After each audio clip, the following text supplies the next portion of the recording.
The intercom sputtered to life just as the plane gave a violent lurch. Coffee sloshed down the aisle. A hush of prayer and alarm spread through the cabin. "We need immediate help. Any pilots, military or otherwise, please identify yourself," the voice said, thin with urgency. Somewhere toward the rear, a man with shaggy hair, a rough beard, and a thrift store jacket looked up from his seat. For a long beat he didn't move. The aircraft dropped again, oxygen masks trembled. A child began to cry for a missing father. Jack Miller had not planned to be on this flight. That morning a gate agent, someone whose shelter Jack had once helped clean, had slipped him an unused voucher and said, "It expires tonight. If you can get to Boston, there's work." Her eyes had been small and kind in the way that notices the things others ignore. He stowed his pack under the seat and folded himself thin, deliberately invisible. The call came again, more urgent. The captain was unconscious. The co-pilot was alone. Thunder hammered the fuselage. Someone in first class half rose, expensively dressed and self-assured, announcing he'd flown Gulf Streams before. A flight attendant cut him off. They needed military experience. The man stumbled over the difference. Jack listened, hands in his lap, feeling the muscle memory in his fingers. A memory of throttles and trim wheels and checklists murmured under the smell of smoke and sweat. He had promised himself he was done with flying, done with the ghosts that came with it, but the plane bucked and the promise fell away. He unbuckled. The seat belt sign glowed red. People hissed at him to sit down. Some called him brave words he had no intention of keeping. He moved up the aisle with a steadiness that surprised even him. His coat was worn, his boots scuffed, beard threaded with gray. When the attendant asked if he had relevant experience, he kept his voice low and said, "Air National Guard, KC-135 years ago." She measured him for a long second, then said, "Come with me." The cockpit behind the reinforced door was a small world of alarms and rain-streaked glass. The co-pilot, young, sweat-slicked, looked exhausted and hollowed by adrenaline. The captain slumped at his side, mask on, eyelids fluttering. The nurse at hand feared a seizure from hypoglycemia. Jack's presence was a contrast unpolished shore. He didn't parade credentials. He put his hands where they were needed, silencing a non-critical chime, assessing the captain, checking instruments the way a man recognizes old friends. "We're not beating this squall line," Jack said quietly. "We go through and down." He pointed to the radar. "See the echo gap between cells? It won't hold long. We take it now or we get torn up worse." The co-pilot swallowed and nodded. Jack's fingers hovered near the controls but didn't take them. "You fly, I'll call it," he said, leaning close to the young man. "Small inputs. Keep the nose honest. Trim. Don't wrestle." Back in the cabin, the crew announced they had help. People exhaled, all the small private fears and prayers folding into one communal breath.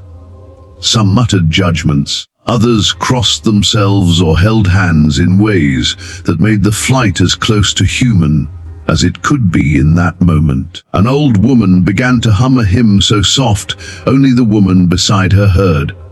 A child's eyes were bright with simple, fierce faith. The first-class man muttered condescension under his breath. A woman next to him touched his sleeve and tried to quiet him. The boy, who had pressed his forehead to the window later, would tell anyone who asked. The homeless man is brave, and nobody argued with the certainty in his voice. Jack moved through the storm the way a sailor reads waves, by feel more than sight. He found a notch on the radar, a thinner patch in the black, and told Ward to take it now. They'd get lower, skirt the ice layers, and hope they could slip between the worst of it. Jack checked fuel and alternates. Boston, Providence, Hartford, because fear, he reminded the young man, is a poor accountant. The co-pilot tried frequencies, static bit at their words. Jack suggested switching to guard, relaying through another bird if necessary. He was plain and calm. His orders were workmanlike rather than theatrical. The plane answered to experience. Tiny adjustments, the right trim, a patient steadying rather than a fight. Let them float into the gap. The worst of the turbulence loosened its grip like a fist opening. The cabin's tension eased the way breath eases after holding it for too long. Ward's hands shook less as seconds stretched into minutes. "How did you end up on this flight?" he asked, curiosity threaded with gratitude. "Voucher," Jack said. Someone was kind. He didn't mention the times he'd almost given that voucher away. The nights he'd preferred ignorance to the polite, polished world beyond the gate. He said as little as possible about the things that use him up. They found a way through the cells, then down 1,000 feet at a time, watching for ice and treating the plane like a living thing that needed coaxing. Jack's voice grew steady, a rhythm of commands and checklist confirmations, a man speaking from memory rather than therapy. If we bounce, ride it. If we drop, ease it. If we climb, forgive it. Ward listened like a student who had found not just a teacher but a map for panic. In the cabin, people began to relax in fragmentary, human ways. The first-class man's scowl softened to something that looked almost like apology. An elderly woman whispered thanks to some stranger's prayer. A flight attendant knelt beside a boy and said, "Pilots are very brave people." To which the boy answered, solemn and unembellished, "The homeless man is brave, too." The flight attendant smiled and let the swell of feeling pass, a mix of relief and something like awe. Jack stripped off his own jacket and draped it over the captain's knees without ceremony. Practical, unshowy. "Is the one who'll land us if I'm wrong," Jack said when Ward protested. "Let's not tempt fate." The captain had a pulse and the shiver of someone coming back from a long nothing. The airline nurse checked him and pronounced him lucky and stubborn. Sometimes luck needs hands more than medals, Jack thought. They threaded a stair, stepped descent, found colder and then warmer layers, and caught a corridor of clearer air that felt like permission. Boston Center came through on the radio, and for the first time in a long while the words on the scope looked like a plan. Jack coached Ward through the approach. "Imagine the runway before you see it. Build the picture in your head. Don't chase the airspeed. Trim and wait." The young co-pilot's breathing slowed. His corrections became smaller, more deliberate. When the needles finally settled and the glide slope captured, the cabin held its breath the way it holds one last hope. Jack's guidance was small. Keep the correction. Don't fight it. Lean with it. But everything about his tone said he understood storms in ways that went beyond instruments. The captain's strength returned in increments. At 1,000 feet the city's lights broke through the gloom like coins scattered across velvet. At 500 the approach lights marched out of the mist. Rain smeared the runway into halos, wheels kissed wet asphalt with a shy, promising thump. The plane settled and reversed. Spoilers rose like shoulders unburdened. Ward laughed then, half sob, half joy. The sound of professionals who'd been allowed to be relieved. Applause began in the back of the cabin, embarrassed at first. Then, whole and hearty, the first-class man stood up, not to reclaim some imagined status, but because he wanted to show he could be one of the people who rose to do the right thing when it was needed. A child clapped, a woman whispered, "Thank you," and somewhere a camera light started to flicker. They taxied clear. The captain, steady enough, took the radio with a voice that had lost none of its bearing. People clapped again as they parked. Jack went from cockpit to cabin as if crossing the border between two lives. Ward touched his sleeve and murmured, "They should see you." But Jack only shook his head and let the plane introduce him by its quiet current, grateful faces. A hand here and there, a boy pressing an earnest salute. Outside the cabin, the gate was a small theater of attention. Reporters pressed, curious and loud. Ward formed a human shield. The captain asked for breathing room. An airline manager stammered through thank use and an offer of recompense, but Jack deflected it. Names have weight, he knew. He had learned that lesson in trenches of shame and shelter lines. He told them to use his name if they must, but made them promise not to make it only about him. It's people doing their jobs, and a lucky gap in a mean sky, he said. The captain insisted on shaking his hand.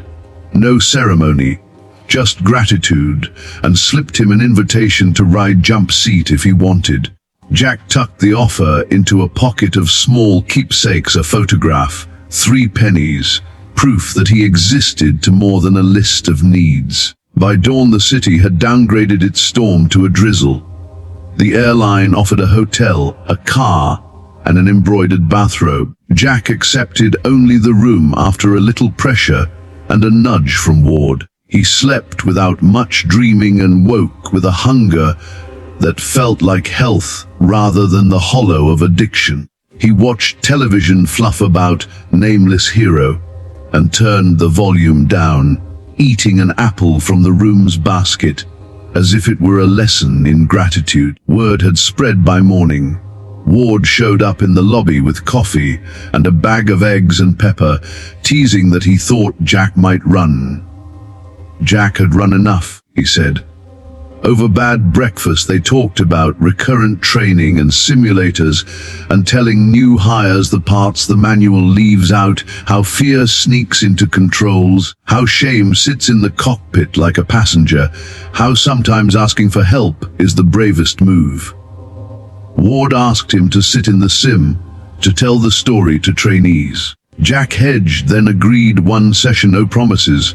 Jack found work in small ways. He used airline vouchers and the prepaid card to buy blankets and thermoses for the shelter.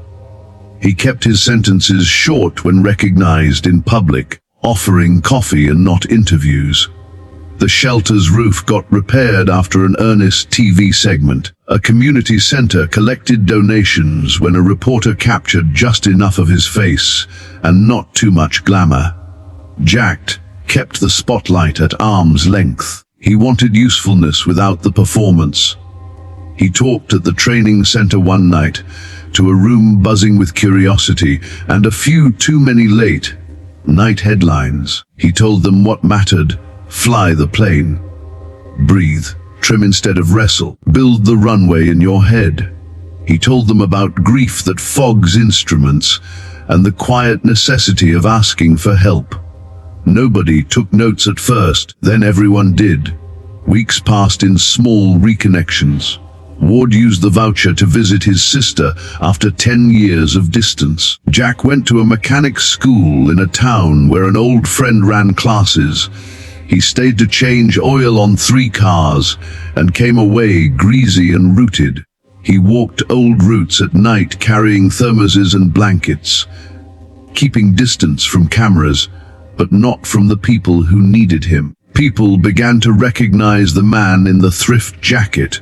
Recognition complicated trust, but he was learning to live with that complication. A small ceremony at the training center gave him a plaque he didn't need and a handshake he did. He said, "Airplanes are honest. They give you back exactly what you put in." People too. Around him were the faces of the young pilots, the tired attendants, the captain who'd trusted strangers with a sick hand, and a younger co-pilot who'd learned steadiness. They'd all put in fear the night before and walked away with a kind of courage. Months later, at Logan, Jack sat by gate 12 with his backpack and the paperback with the folded page from row 41. Planes moved like slow beasts, trusting thin air. Ward jogged up with coffee, breathless, like an old friend arriving at the right station. "Thought you might be here," he said. The two men traded the small ritual of shared silence and a handshake that meant more than the words they didn't need. In the shop window reflection, Jack looked like a man who had been invisible, and for a brief time, perfectly seen. They walked out together against a city that had been scrubbed by storm and polished by acts both ordinary and extraordinary. For once, Jack felt something land inside him that had the weight of belonging rather than the lightness of passing. He had not gone back to a cockpit full time. He had not fixed everything. But he had answered when the sky called, and that, for a man who had learned to measure himself in small, useful things, was enough.